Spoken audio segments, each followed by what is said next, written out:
In this video, we shall quickly revise Module 2 User Interface Design Process. Here, we shall be quickly covering topics such as the 7 commandments in the designing process and how human characteristics affect the user interface design, usability, and techniques for determining the user requirements, followed by the problems and requirements collection.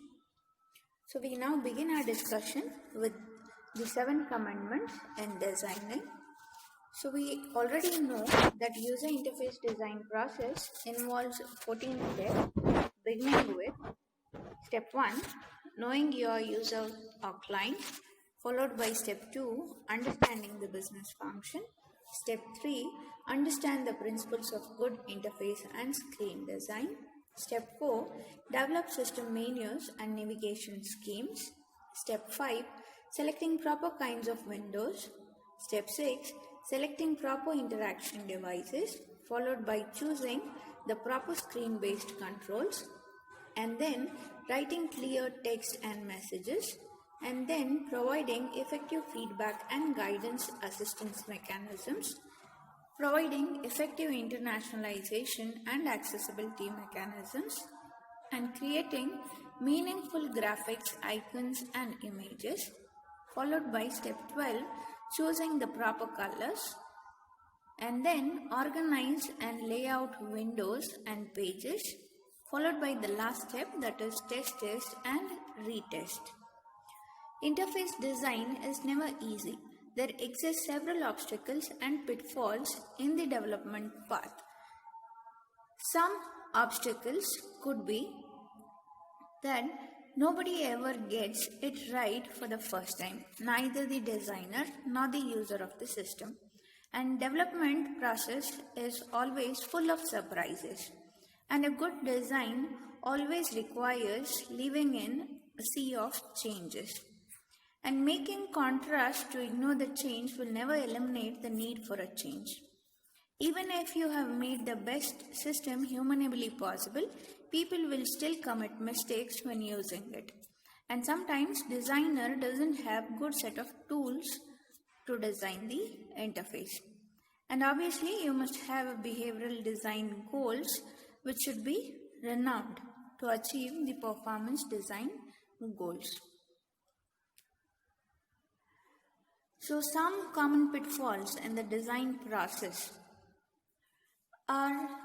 may arise because of no early analysis and understanding of user needs and expectations, and sometimes because the designer always tries to focus on the design features or components that are neat, and a very little or no creation of design element prototypes are being done, and maybe sometimes because no usability testing is being performed or no common design team vision of the user interface design goals exist. And also a common pitfall is poor communication pattern between the members of the development team. But these pitfalls can be eliminated by following the design commandments. The complexity of GUI will lead to many problems, though obstacles to design will always exist, but these pitfalls can be eliminated if these 7 design commandments are followed in the design process. The very first one is providing a multidisciplinary design team.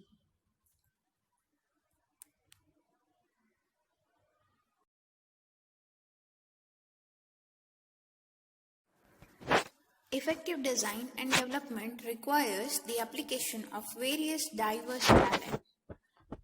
Therefore, a design team must include specialists in development, including system analysis and software design, an interface designer, a visual designer, a usability assessment manager, a documentation engineer, and followed by a training person. No one person possesses all skills to perform all necessary tasks. The best that can be hoped is that one person may possess a couple of skills.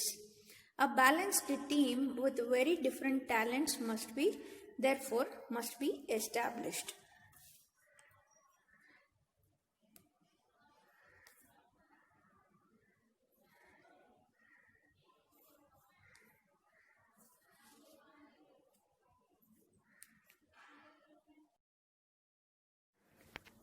The Second Amendment says solicit early and ongoing user involvement.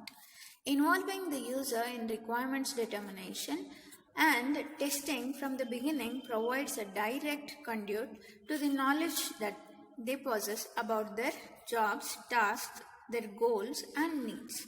So, different types of users may exist. They could be end users, customers, or other interested parties. All of them are to be involved in the design process right from the beginning. So the involvement of these different kinds of users also enables the developers to confront people's resistance to change and a common human trait. He can also identify their dislikes or what changes they dislike and for what reasons. And among them, fear for unknown and lack of identification with the systems could be a reason for a dislike to change. So, involvement in design removes the unknowns and gives the user a stake in the system or identification with it.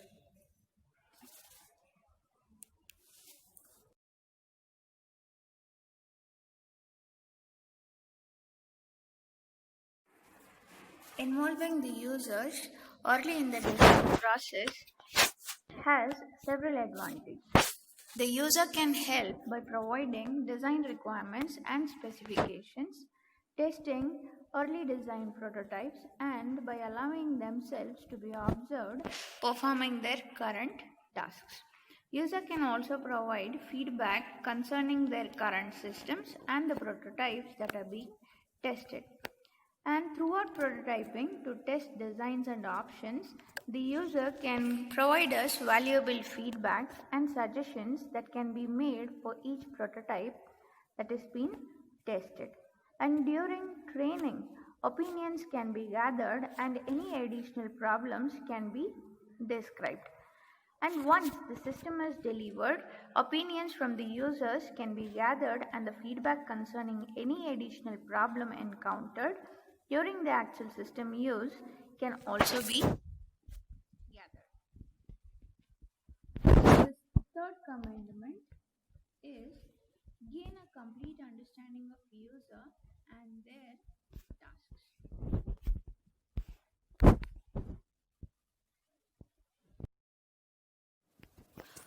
All users, including customers and other interested parties, expect high-level design sophistication from all user interfaces, including the websites. The product, system, and the website must be geared to the people's need and the system goals, not those of developers. So, usability goals in the form of measurable objectives must also be established. The design success cannot be determined without quantitative values to compare the system performance.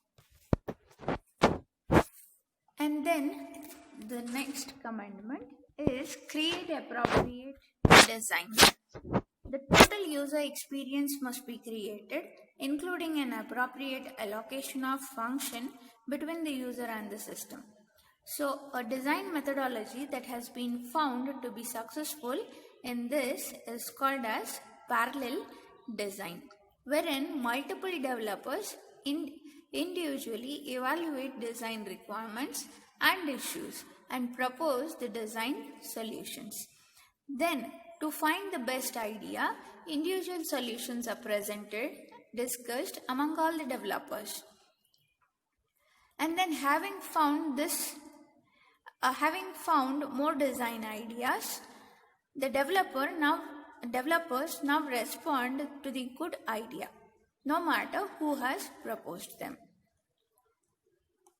And the next commandment is performing rapid prototyping and testing. So prototyping and testing the product will quickly identify the problems and allow solutions to be developed. The design process is complex and the human behavior is still not well understood. While the design guidelines that follow go a way long towards achieving ease of use, all problems cannot easily be predicted.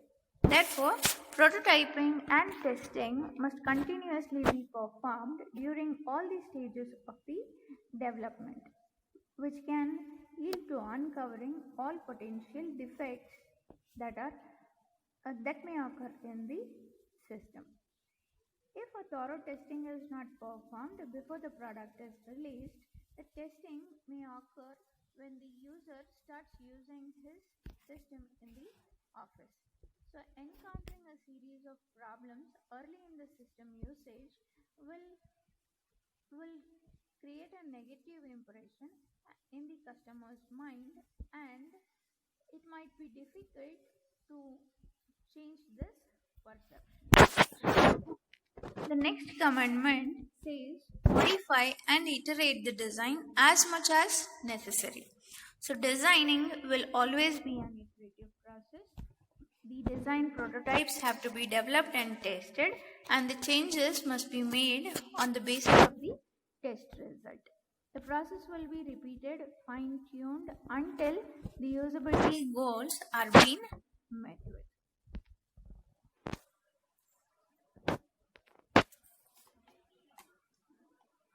And the last commandment is integrate the design of all system components. The software and documentation, the help function, the training needs are all different important elements of a graphical system or a website, and all should be developed concurrently. Concurrent development of all pieces will point out possible problems much earlier in the design process, allowing them to be more effectively addressed. Time will also exist for design trade-off to be thought out more carefully.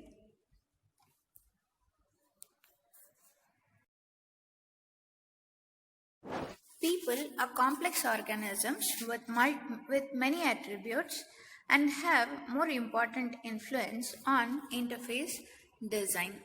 Of particular importance in design are perception, memory, visual acuity, foveal and peripheral vision, sensory storage, information processing, learning skills, and their individual differences. Let's have a look at all these human characteristics individually. So the very first characteristics here is perception. So perception is our awareness and understanding of elements and objects of our environment through physical sensation of various senses, including sight, sound, smell, and so forth. Perception is basically influenced in part by our experience. Other perceptual characteristics include proximity, that is, our eyes and mind see objects as belonging together if they are near each other in the space. Similarity, our eyes and mind see objects as belonging together if they share common visual properties such as color, size, shape, brightness, or orientation. The other perceptual characteristics are matching patterns. We respond similarly to same shapes in different sizes. The letters of the alphabet, for example, possesses the same meaning regardless of its physical size. Similarly, closure. Our perception is synthetic. It establishes meaningful wholes. If something does not quite close itself, such as circle, square, triangle, or word, we see it as closed anyway. Followed by unity. Objects that form closed shapes are perceived as groups. And continuity says that the shortened lines may automatically be extended. Similarly, we desire stabilization or equilibrium in our viewing environment. And expectancies. Perception is also influenced by our expectations. Sometimes we perceive not what is there, but what we expect to be there. And context, environment, and surrounding also influences individuals' perception. For example, two drawn lines of same length may look the same length or different lengths depending on the angle of adjacent lines or what the other people have said about the size of the lines. And sometimes signals versus noise. Our sensing mechanisms are bombarded by many stimuli, some of which are important and some of which aren't. So important stimuli are called signals and those are unimportant or unwanted are called noise. So therefore, the goal in design then is to utilize our perceptual capabilities so that a screen can be structured in more meaningful and an obvious way. So the next human characteristics that influences the user interface design is the memory. So memory is viewed as consisting of two components. One is long-term and the other one is the short-term memory. Short-term or working memory receives information from either the senses or long-term memory, but usually cannot receive both at once. Senses being processed separately. Within short-term memory, a limited amount of information processing takes place, and the information stored within it is variously thought just to last for 10 to 30 seconds. But the knowledge, experience and familiarity govern the size and the complexity of the information that can be remembered. Long-term memory contains the knowledge we possess. Information received in short-term memory is transferred to it and encoded with it. This process we call it as learning. It is a complex process requiring some efforts from our part. So learning process is improved if the information being transferred from the short-term memory has structure and is meaningful and familiar. Learning is also improved through repetition. Unlike short-term memory, with its distinct limitations, long-term memory capacity is thought to be unlimited. An important memory consideration with significant implications for interface design is the difference in the ability to recognize or recall words.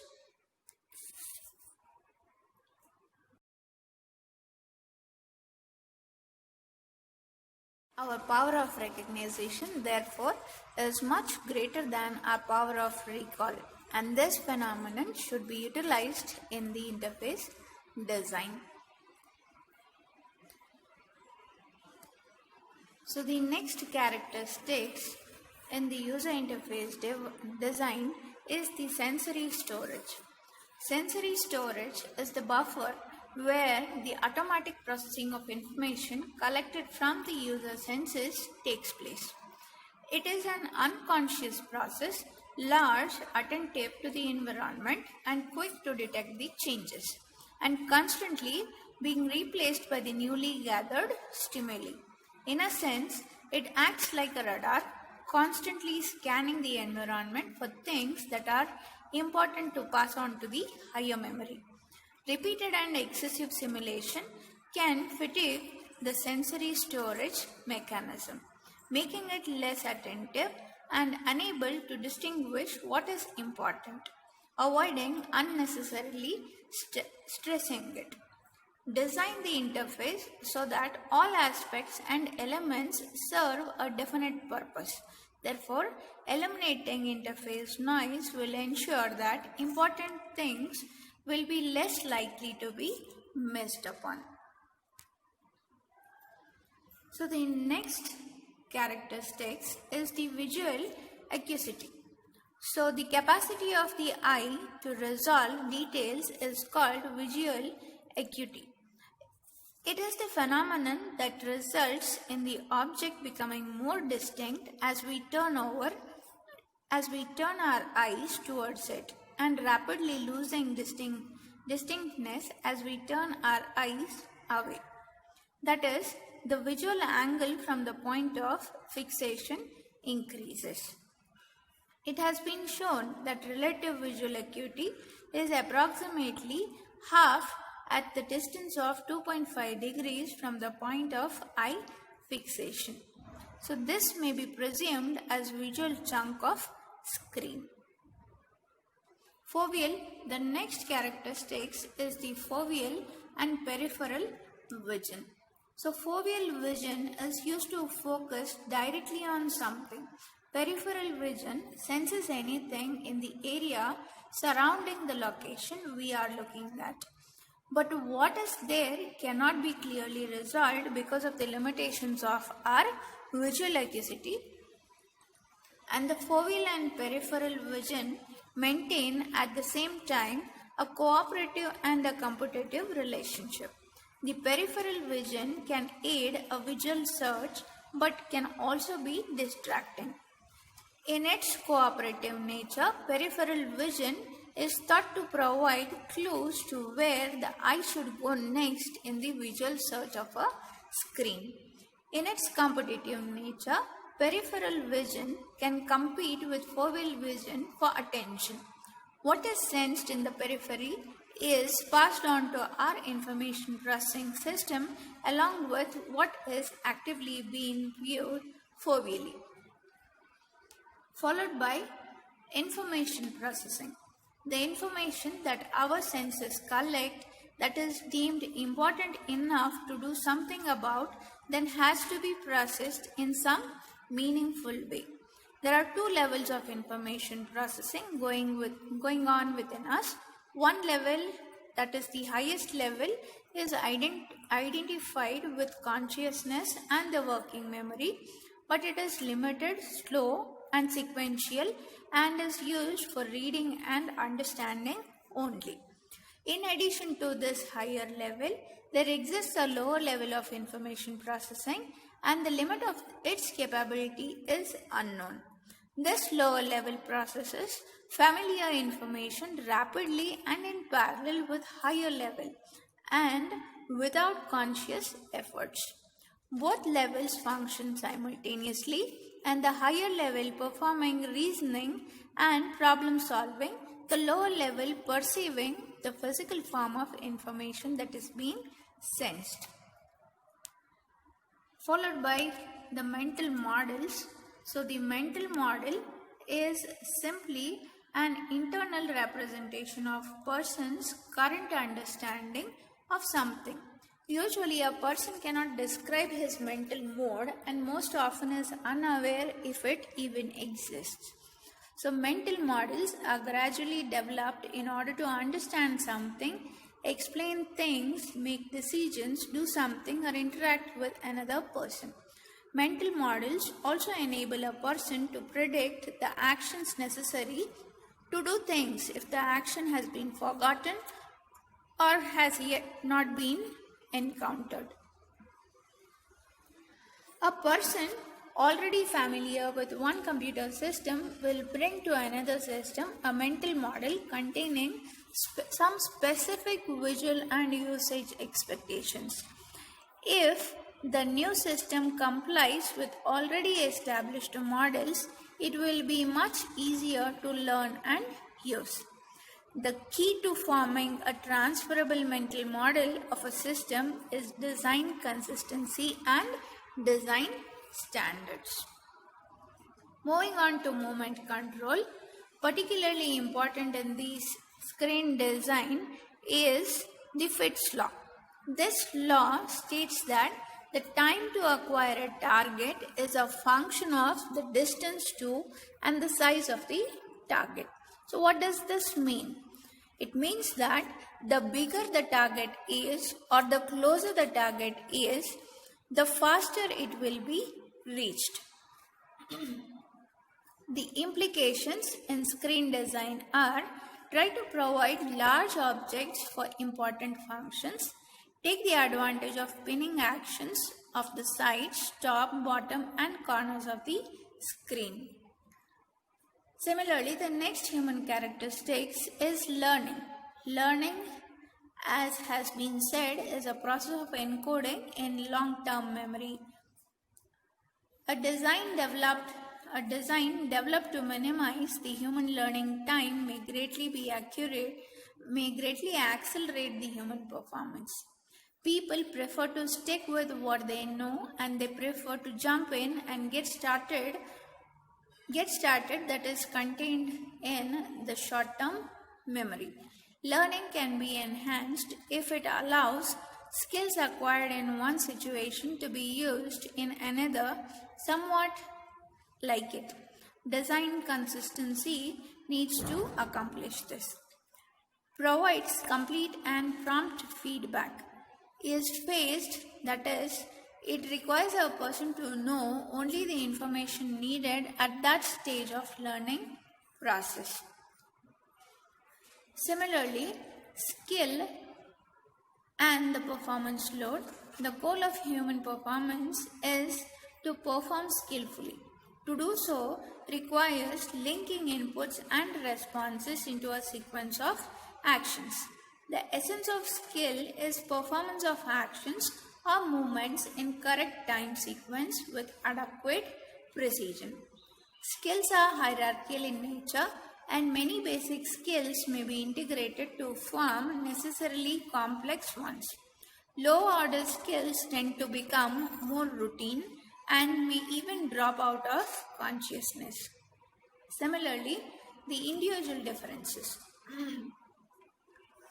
In reality, there is no average user. A complicating but very advantageous human characteristic is that we all differ in looks, maybe in feelings, motor abilities, our intellectual abilities, our learning abilities, and so on.